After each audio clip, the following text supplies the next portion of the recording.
Hello বন্ধুরা, সবাইকে আহুষা চ্যানেলে স্বাগত। আজকে চলে এসেছি একটা নতুন রেসিপি নিয়ে। খুবই নরম এবং তুলতুলে সফট একটা পরোটার রেসিপি। এটা তোমরা ঝটপট কিন্তু বানিয়ে নিতে পারো। এটা কিন্তু টিফিন নিয়ে যাওয়ার জন্য বাচ্চাদের জন্য খুবই উপকারী এবং হেলদি একটা খাবার।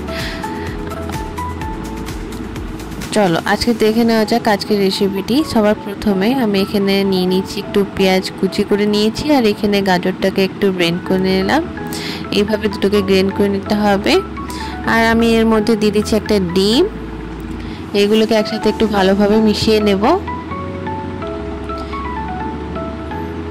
এইভাবে একটু ভালোভাবে মিশিয়ে নেওয়ার পর এর বাকি ইনগ্রিডিয়েন্টগুলো দিয়ে দিচ্ছি। আমি এখানে দিয়ে দিচ্ছি একটু ময়দা। আপনারা আপনাদের পরিমাণ মতো দিতে পারেন। আমি এখানে 2 কাপের মতো ময়দা নিয়েছি, আর দিচ্ছি 1 চামচের মতো সুজি, আর দিচ্ছি একটু পরে নুন। এখানে আমি আরেকটু সুজি অ্যাড করে দিলাম, মানে আমার মনে হচ্ছিল কিছুটা কম লাগছে, তাই 2 চামচের মতো সুজি অ্যাড করছি।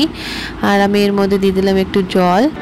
পরিমাণ মতো জল দেওয়ার পর পুরো মিশ্রণটাকে একটু ভালোভাবে মিশিয়ে নেব। আর একটু আমি এর মধ্যে জল অ্যাড করে এই পুরো মিশ্রণটাকে ভালোভাবে মিশিয়ে নিচ্ছি। এইভাবে পুরো মিশ্রণটা মিশিয়ে নেওয়ার পর এইরকম কনসিস্টেন্সি রাখতে হবে। ঘনত্বটা এরকমভাবে রাখবেন, তাহলে কিন্তু এই পরোটাগুলো ভালোভাবে হবে। কিছুক্ষণ মিশিয়ে নেওয়ার পর আমি এটাকে একটু রেস্টে রেখেছিলাম। মোটামুটি 10-15 মিনিটের মতো রেস্টে রাখলেই হবে।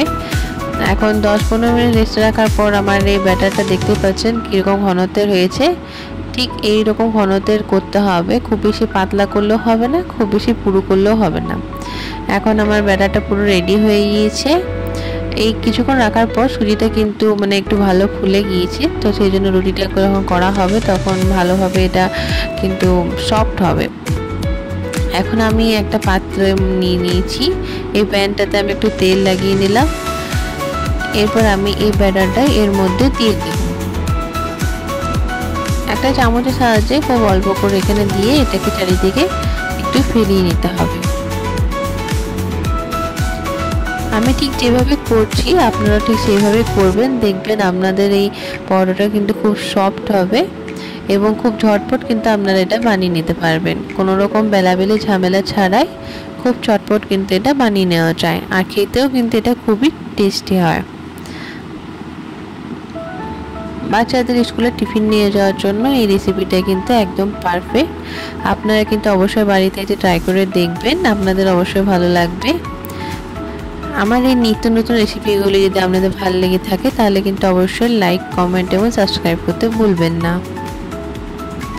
এখন আমি এই রুটিটা একটু পাল্টে নিলাম। নিচের দিকটা হয়ে গিয়েছে, তাই ওপরের দিকটা একটু ভালোভাবে পাল্টে এইভাবে ভেজে নিতে হবে। দেখতেই পাচ্ছেন আমার রুটিটা কতটা পারফেক্ট হয়েছে। এইভাবে একটু উলট পালট করে এটাকে ভালোভাবে সেঁকে নিতে হবে। এক্ষেত্রে কিন্তু আমি গ্যাসের ফ্লেমটা একটু লো ফ্লেমে রেখেছি, যাতে এটা ভালোভাবে মানে সেদ্ধ হয় ভেতর থেকে।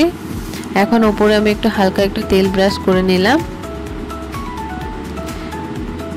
আপনারা চাইলে কিন্তু এখানে ঘি দিয়েও এটা ব্রাশ করতে পারেন, অথবা বাটার ইউজ করতে পারেন।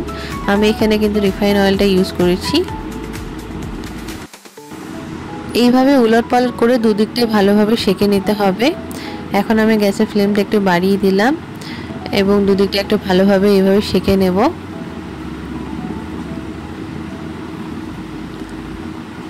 এটা বানানো খুবই সহজ, খুব তাড়াতাড়ি হয়ে যায়। এটা সেঁকতেও খুব বেশি সময় লাগবে না, 1-2 মিনিটের মধ্যে এটা হয়ে যাবে রেডি। এপিট ওপিট ভালোভাবে সেঁকে নেওয়ার পর এখন আমার পরোটাটা পুরোপুরি রেডি। এটা আমি রেখে দিলাম।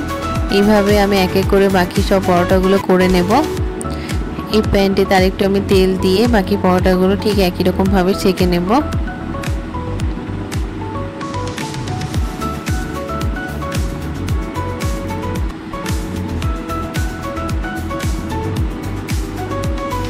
বাড়িতে হঠাৎ কোনো কুটুম আত্মীয় স্বজন চলে এলে আপনারা কিন্তু এই পরোটা খুব সহজেই তাড়াতাড়ি করে পরিবেশন করতে পারবেন। ঠিক একই রকমভাবে আমি অন্য সব পরোটাগুলো রেডি করে নিয়েছি। দেখতেই পাচ্ছেন আমার কিন্তু পরোটাগুলো সব রেডি। এটা খুবই সফট এবং খেতেও খুবই টেস্টি হয়েছে। আপনারা কিন্তু বাসায় অবশ্যই ট্রাই করে দেখবেন। আশা করি আপনাদেরও সবারই অবশ্যই ভালো লাগবে। যদি ভালো লাগে থাকে আমার এই রেসিপিটি, তাহলে কিন্তু অবশ্যই লাইক, কমেন্ট, সাবস্ক্রাইব করতে ভুলবেন না। ভিডিওটি পুরোটি দেখার জন্য অসংখ্য ধন্যবাদ।